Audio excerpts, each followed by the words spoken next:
जैसे ही हम एम्पलीफायर्स का नाम लेते हैं तो हमारे सामने एक नाम सबसे पहले आता है जिसका नाम है आरसी कपल्ड एम्पलीफायर। ये RC coupled amplifier transistor amplifiers की बड़ी सी कैटेगरी का एक पार्ट है। जैसे ही हम एम्पलीफायर्स की लिस्ट बनाते हैं तो उन लिस्ट में RC coupled amplifier, transformer coupled amplifier और direct coupled amplifier as a multi stage transistor amplifier के फिनोमिनन में हमारे सामने आते हैं। लेकिन जब आप इस ट्रांजिस्टर एम्पलीफायर्स के बड़े से क्लासिफिकेशन के बारे में बात करते हैं तो वो क्लासिफिकेशन टोटली 4 सब कैटेगरीज में डिवाइडेड है।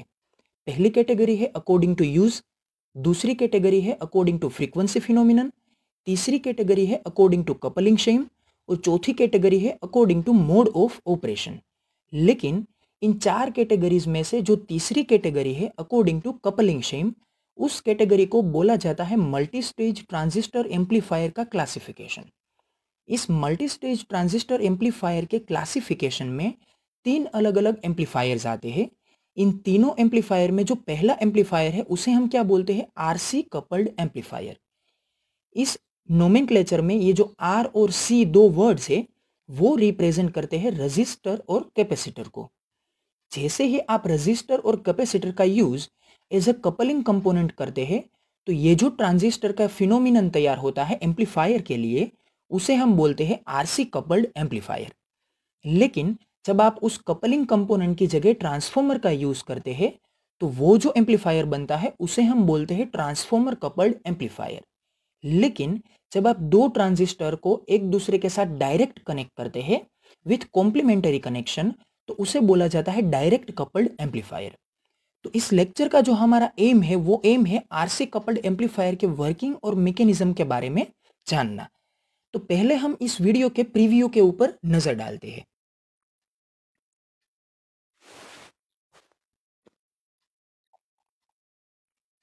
तो पहली स्लाइड में हम देखने वाले हैं construction of RC coupled transistor amplifier. तो यहाँ पे हमारा एम क्या रहेगा? जो ये आरसी कपल्ड एम्पलीफायर है वो एम्पलीफायर किस तरह से कंस्ट्रक्ट होता है। मतलब कि यहाँ पे R1, R2, RE ये तीनों रजिस्टर, उसके साथ साथ कलेक्टर लोड का RC रजिस्टर और उसके साथ साथ हमारे 3 इंपॉर्टेंट कैपेसिटर्स Cin, Cc और Ce के बारे में हम यहाँ पे डिस्कशंस करेंगे। साथ में ये भी देखेंगे कि ये जो सभी रजिस्टर्स है, सभी कैपेसिटर्स है, उनकी एस्टिमेटेड वैल्यू क्या हो सकती है। उन सभी रजिस्टर और उन सभी कैपेसिटर्स की उस एस्टिमेटेड वैल्यू के साथ साथ उसका जो वर्किंग है, उसका जो एम है, वो इंटेंशन क्या हो सकता है इस सर्किट में, इसके बारे में भी हम थोड़ा ओवरव्यू जानेंगे।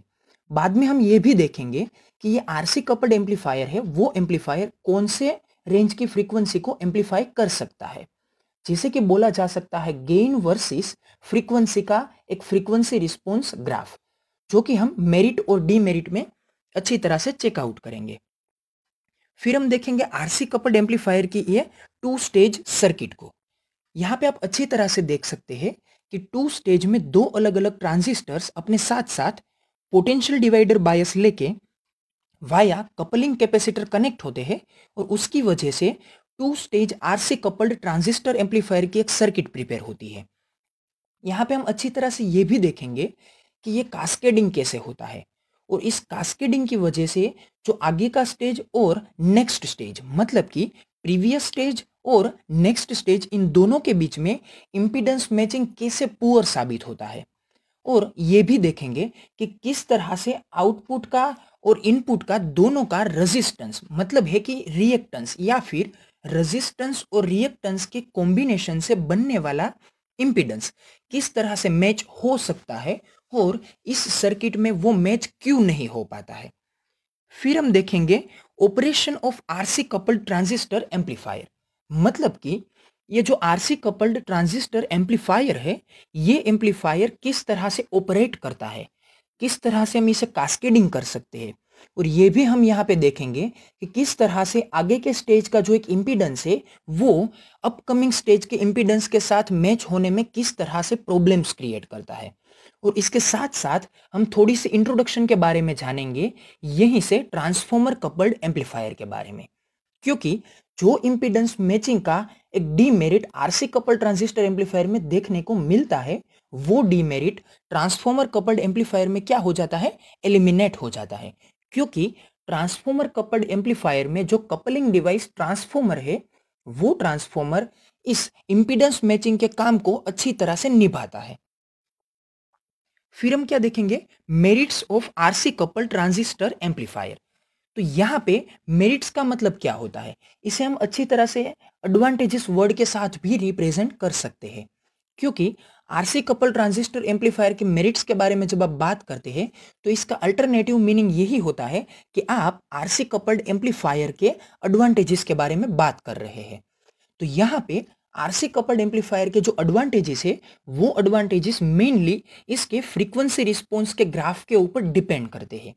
क्योंकि इसका जो फ्रीक्वेंसी रिस्पॉन्स का ग्राफ है, वही ग्राफ इस आरसी कपल्ड एम्पलीफायर को as a best audio amplifier के तरह से यूज करने में हमें हेल्प करता है। क्योंकि इसका ये जो फ्रीक्वेंसी रिस्पॉन्स का ग्राफ है, उसमें वोल्टेज गेन हमें फ्लैट मिलता है। फ्लैट का मतलब ये होता है कि ये वोल्टेज गेन उस स्पेसिफिक रेंज पे क्या रहता है, वाइड रेंज तक कांस्टेंट रहता है। उसकी वजह से हमें आउटपुट किस तरह से मिलता है, एकदम स्टेबिलाईज मिलता है। फिर हम क्या बात करेंगे, फिर हम डीमेरिट्स के बारे में बात करेंगे, मतलब कि डिसएडवांटेजेस के बारे में, जो कि आरसी कपल ट्रांजिस्टर एम्पलीफायर हमें अच्छी तरह से परफॉर्म नहीं दे सकता। उन सभी ना परफॉर्म करने वाले टॉपिक्स को हम कहां पे इंक्लूड कर सकते हैं, डीमेरिट्स में। फिर इस डीमेरिट्स के बाद हम देखेंगे कि ये आरसी कपल ट्रांजिस्टर एम्पलीफायर कौन कौन सी जगह पे यूज हो सकता है, मतलब कि इसकी एप्लीकेशंस क्या है। आरसी कपल एम्पलीफायर की स्पेशल एप्लीकेशन है एज अ ऑडियो एम्पलीफायर। क्योंकि हम जब भी स्पीकर सिस्टम में या फिर साउंड सिस्टम में कोई भी एम्पलीफायर के पर्पस के बारे में बात करते हैं, तो वहां पे जो भी एम्पलीफायर यूज होता है वो मेनली कौन सा होता है, आरसी कपल्ड एम्पलीफायर। फिर लास्ट में हम क्या देखेंगे, लास्ट में हम इस पूरे वीडियो का कंक्लूजन देखेंगे। ओके, तो अब बात करते हैं इन सभी स्लाइड्स और इन सभी टॉपिक्स के बारे में डिटेल में। Construction of RC coupled transistor amplifier. तो इस कंस्ट्रक्शन में हम यहां पे देखते हैं, this is the most popular type of coupling because it is cheap and provides excellent audio fidelity over wide range of frequency. ये जो आरसी कपल ट्रांजिस्टर एम्पलीफायर है, वो बहुत ही चीप है। चीप से मतलब ये होता है कि इसका जो कंस्ट्रक्शन का कॉस्ट आता है, वो कॉस्ट अकॉर्डिंग टू दूसरे सभी ट्रांजिस्टर क्या होता है, बहुत ही कम होता है। क्योंकि इस ट्रांजिस्टर एम्पलीफायर में यूज होने वाले कंपोनेंट्स ज्यादातर कौन से हैं, या तो फिर वो ट्रांजिस्टर हो सकता है, या तो फिर वो कैपेसिटर हो सकता है, या फिर रजिस्टर होते हैं। तो यहाँ पे यूज होने वाले टोटल रजिस्टर्स 4 है। यहाँ पे यूज होने वाले कैपेसिटर्स कितने हैं, 3 है। 4 रजिस्टर 3 कैपेसिटर, ये दो ही ऐसे कंपोनेंट है जो कि सबसे ज्यादा नंबर में इस सर्किट के कंस्ट्रक्शन में यूज होते हैं। जबकि ट्रांजिस्टर के number according to stage use होते हैं। अगर आप 2 स्टेज ट्रांजिस्टर का यूज करते हैं तो यहाँ पे सिर्फ और सिर्फ 2 ट्रांजिस्टर का यूज होगा। लेकिन उन सभी ट्रांजिस्टर के साथ एज अ बायसिंग फॉर्मेट में जब आप एक स्टेप तैयार करते हैं, तो उन सभी इंडिविजुअल स्टेजेस में 3 कैपेसिटर और 4 रजिस्टर का यूज आपको करना पड़ता है। लेकिन ये जो सभी कंपोनेंट्स है, वो सभी components according to cost, according to price कैसे है, बहुत ही चीप है। जिसकी वजह से ये आरसी कपल ट्रांजिस्टर एम्पलीफायर को यूज करने का एक बड़ा सा एम तैयार होकर आता है। क्योंकि सर्किट को तैयार करने के लिए एक बेसिक नीड यही है कि इसका कॉस्ट, इसकी जो कंस्ट्रक्शन की प्राइस है, वो प्राइस कम से कम बनी रहे। दूसरी बात यह है कि ये एक्सेलेंट फ्रीक्वेंसी की फिडिलिटी हमें रिप्रेजेंट करता है।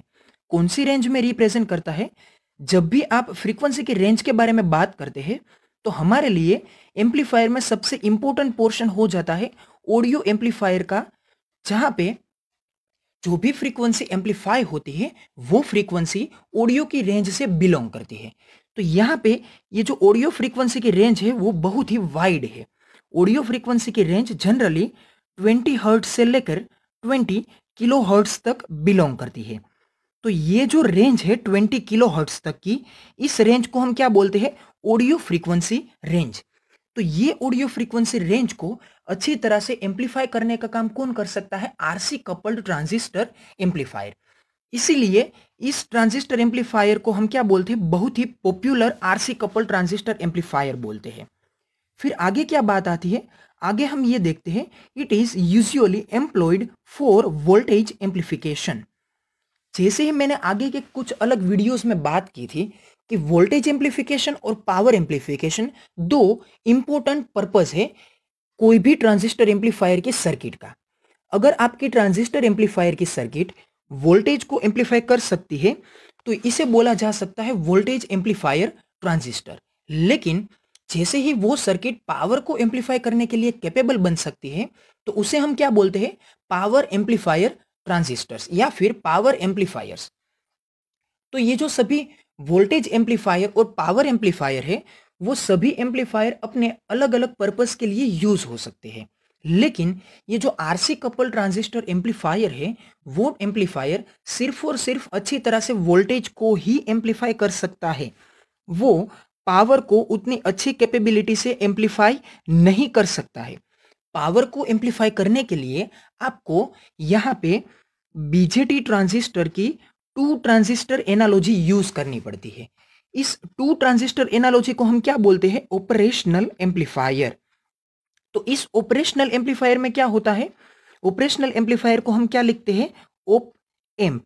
तो ये जो ऑपरेशनल एम्पलीफायर है ये ऑपरेशनल एम्पलीफायर अपने साथ दो बीजेटी ट्रांजिस्टर को यूज करता है। इसकी वजह से हम इसे क्या बोलते हैं, टू ट्रांजिस्टर एनालॉजी। तो ये टू ट्रांजिस्टर एनालॉजी में जब भी कोई एम्पलीफायर कंस्ट्रक्ट होता है तो वो एम्पलीफायर डायरेक्टली पावर को एम्पलीफाई कर सकता है। तो ये टू ट्रांजिस्टर एनालॉजी जब भी आप एम्पलीफायर में यूज करते हैं तो वो किसको एम्पलीफाई करके देता है, वो पावर को एम्पलीफाई करके देता है। लेकिन जब आप पोटेंशियल डिवाइडर बायस के साथ, पोटेंशियल डिवाइडर बायस, तो इस पोटेंशियल डिवाइडर बायस के साथ जब आप सिर्फ और सिर्फ एक ट्रांजिस्टर का यूज करते हैं और as a coupling device capacitor का यूज करते हैं जिसे हम बोलते हैं सीसी, तो ये जो फिनोमिनन तैयार होता है उसे हम बोलते हैं आरसी कपल्ड ट्रांजिस्टर एम्पलीफायर।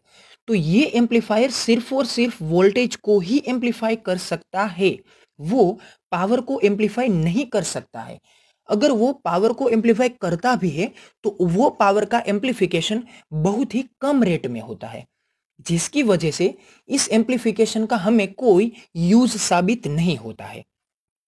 तो मैं ये आशा रखता हूं कि आपको ये अच्छी तरह से समझ में आया होगा कि जब आप सिंगल ट्रांजिस्टर का यूज करते हैं और वो भी आरसी कपलिंग के शेप में, तो वो किसको एम्पलीफाई करता है, वो वोल्टेज को एम्पलीफाई करता है।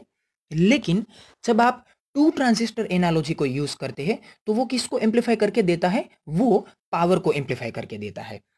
The figure on next slide shows the two transistor RC coupled amplifier।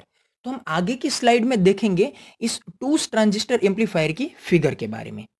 फिर क्या आता है, the coupling capacitor CC is used to connect the output of first stage to the base of the second stage, so on। मतलब क्या होता है, यहां पे आप कपलिंग कैपेसिटर का यूज करते हैं। ये कपलिंग कैपेसिटर फर्स्ट स्टेज के आउटपुट को सेकंड स्टेज के इनपुट के साथ क्या करता है, कास्केड करता है। कास्केड करता है या फिर इसे आप ये भी बोल सकते हैं कि ये कपलिंग कैपेसिटर फर्स्ट स्टेज के आउटपुट को सेकंड स्टेज के इनपुट के साथ क्या करता है, कनेक्ट करता है। यहां पे फिगर में ब्लॉक डायग्राम में देख सकते हैं। कंसिडर कीजिए कि ये फर्स्ट स्टेज है, यहां पे आप क्या दे रहे हैं, इनपुट सिग्नल दे रहे हैं। ये इनपुट सिग्नल आउटपुट में जब भी मिलता है तो वो आउटपुट में क्या होकर मिलता है, एम्पलीफाई होकर मिलता है। तो इस फर्स्ट स्टेज के आउटपुट को आप कहां पे देने वाले हैं, सेकंड स्टेज के। ये बन गया हमारा सेकंड स्टेज। तो इस सेकंड स्टेज के इनपुट में आप कनेक्ट करते हैं। फिर ये सेकंड स्टेज इस इनपुट को क्या करता है, आउटपुट में एम्पलीफाई करके हमें देता है। लेकिन ये जो हमारा फर्स्ट स्टेज का आउटपुट और सेकंड स्टेज का इनपुट, इन दोनों का जो कनेक्शन था वो कनेक्शन किसके साथ साथ कंप्लीट होता है, ये कनेक्शन कपलिंग कैपेसिटर के थ्रू कनेक्ट होता है। तो इसकी वजह से ये जो ट्रांजिस्टर का एम्पलीफिकेशन का फिनोमिनन तैयार होता है उस फिनोमिनन को हम क्या बोलते हैं, आरसी कपल्ड ट्रांजिस्टर एम्पलीफायर। क्योंकि यहाँ पे दो स्टेज को कनेक्ट करने के लिए, कास्केड करने के लिए किसका यूज होता है?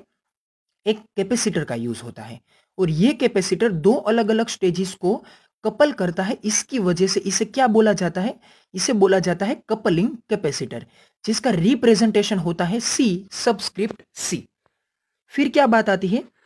As the coupling from one stage to next stage is achieved by a coupling capacitor followed by a connection to a shunt resistor। मतलब क्या हुआ? यहां पे आप कपलिंग कैपेसिटर का यूज करते हैं एक स्टेज को दूसरे स्टेज के साथ कनेक्ट करने के लिए, लेकिन एक दूसरा रजिस्टर भी यूज करते हैं जिसे आप बोलते हैं शंट रजिस्टर। ये शंट रजिस्टर कैपेसिटर के बाद कनेक्ट किया जाता है। मैं यहां पे आपको रिप्रेजेंट करके देता हूं। कंसीडर कीजिए कि ये आपका फर्स्ट स्टेज है। यहां से आप क्या करते हैं? आउटपुट लेते हैं, जहां पे रास्ते में कनेक्ट किया जाता है कपलिंग कैपेसिटर। लेकिन इस आउटपुट को लेने के लिए आप यहां पे एक रजिस्टर कनेक्ट करते हैं, जो रजिस्टर अपने अक्रॉस में क्या प्रोड्यूस करता है? आउटपुट प्रोड्यूस करता है। और इस फर्स्ट स्टेज का सेकंड टर्मिनल कहां पे कनेक्ट किया जाता है? इस रजिस्टर के अक्रॉस में। तो ये जो रजिस्टर आपका बन गया, जिसके अक्रॉस में आप फाइनल आउटपुट लेते हैं, इस रजिस्टर को आप क्या बोलते हैं? शंट रजिस्टर बोलते हैं। तो ये जो शंट रजिस्टर है और ये जो कपलिंग कैपेसिटर है, इन दोनों के कॉम्बिनेशन को कहां पे आप यूज करते हैं? फर्स्ट स्टेज और आगे कनेक्ट होने वाले सेकंड स्टेज के बिटवीन में। इसकी वजह से इसे क्या बोला जा सकता है?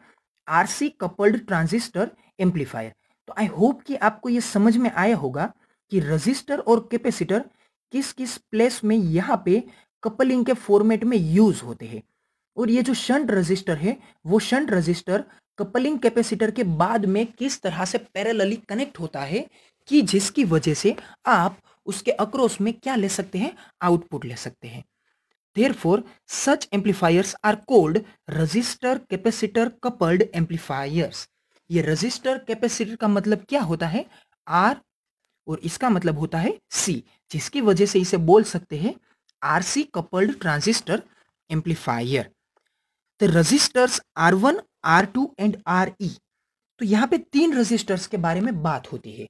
रजिस्टर R1, R2 और RE forms the biasing and stabilisation network. यहां पे एक बात अच्छी तरह से मेंशन करनी इंपॉर्टेंट है कि जब आप ट्रांजिस्टर एम्पलीफायर्स के बारे में बात करते हैं, तो ये बन गया हमारा ट्रांजिस्टर। ये ट्रांजिस्टर कौन सा है? एनपीएन है, क्योंकि यहां पे जो ये एरो है, वो एरो कहां पे है? आउटवर्ड है। यहां पे एक रजिस्टर यहां पे यूज होता है, फिर दूसरा रजिस्टर यहां पे यूज होता है, उसके साथ एक रजिस्टर यहां पे यूज होता है और चौथा रजिस्टर यूज होता है यहां पे। फिर यहां से हम क्या देते हैं?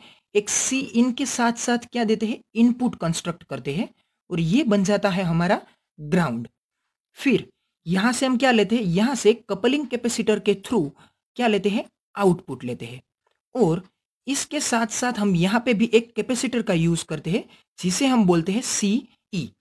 तो इस फिगर में यहां पे हम क्या देते हैं? वीसीसी सप्लाई, जिसका यहां पे कौन सा टर्मिनल यूज होता है? पॉजिटिव। तो ये है सिंगल स्टेज ट्रांजिस्टर एम्पलीफायर की सर्किट।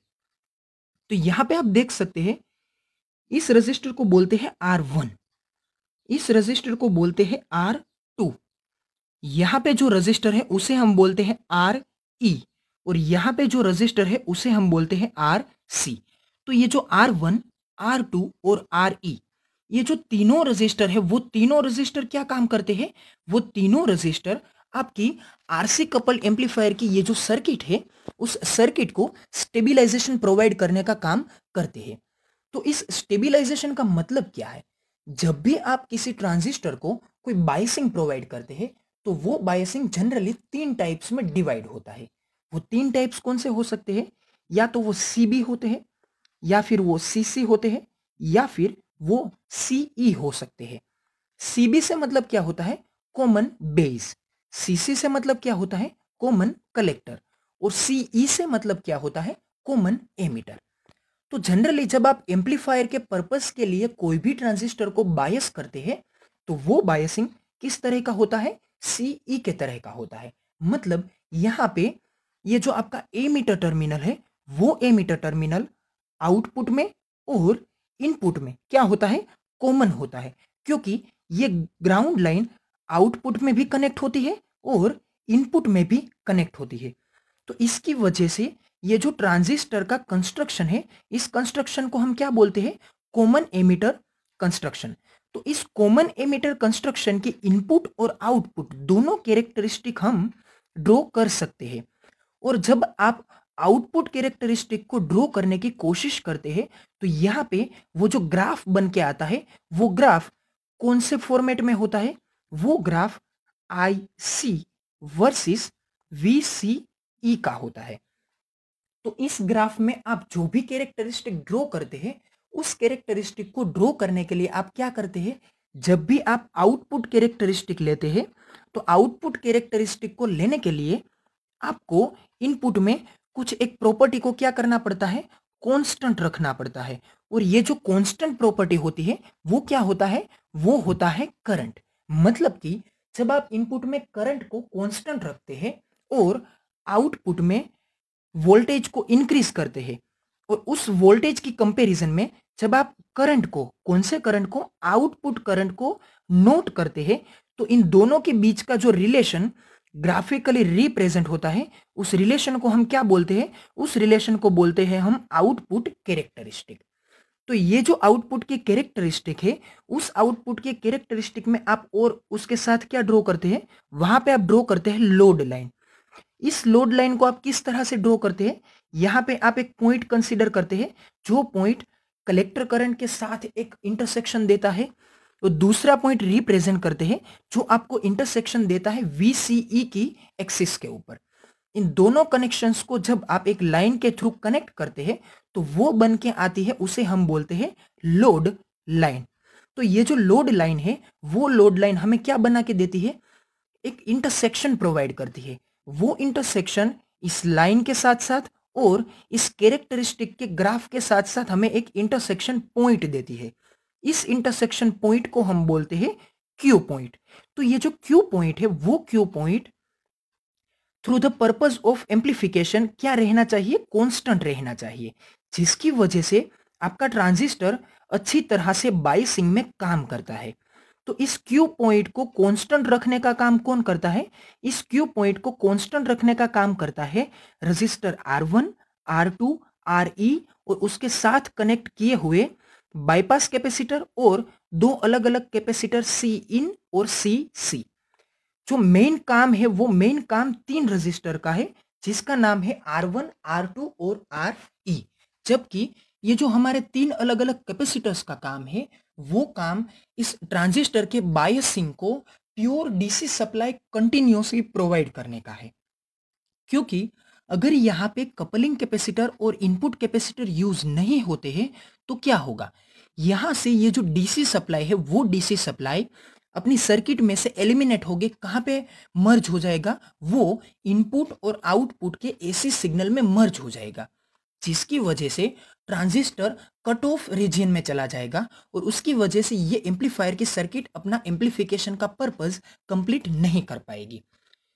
तो आई होप कि आपको ये अच्छी तरह से समझ में आया होगा कि ये रजिस्टर R1, R2 और RE किस तरह से एक बायसिंग को प्रोड्यूस करते हैं और उस बायसिंग के साथ साथ अपने नेटवर्क को किस तरह से स्टेबिलाइज रखते हैं।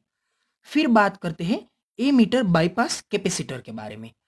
एमीटर बाईपास कैपेसिटर का ये जो रिप्रेजेंटेशन है वो क्या है, CE।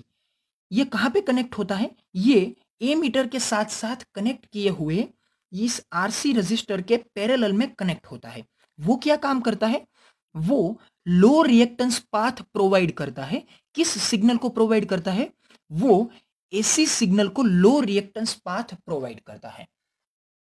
तो लो रिएक्टेंस पाथ AC सिग्नल को प्रोवाइड होने की वजह से क्या होता है, वो AC सिग्नल अपना पोटेंशियल कंसिस्ट करता है और वो पोटेंशियल डिक्रीज नहीं होता है, क्योंकि अगर वो AC सिग्नल RE रजिस्टर में से पास होता तो क्या होता, RE रजिस्टर में से पास होने की वजह से वो AC सिग्नल अपना थोड़ा सा वोल्टेज किसके ऊपर ड्रॉप कर देता, RE रजिस्टर के ऊपर ड्रॉप कर देता।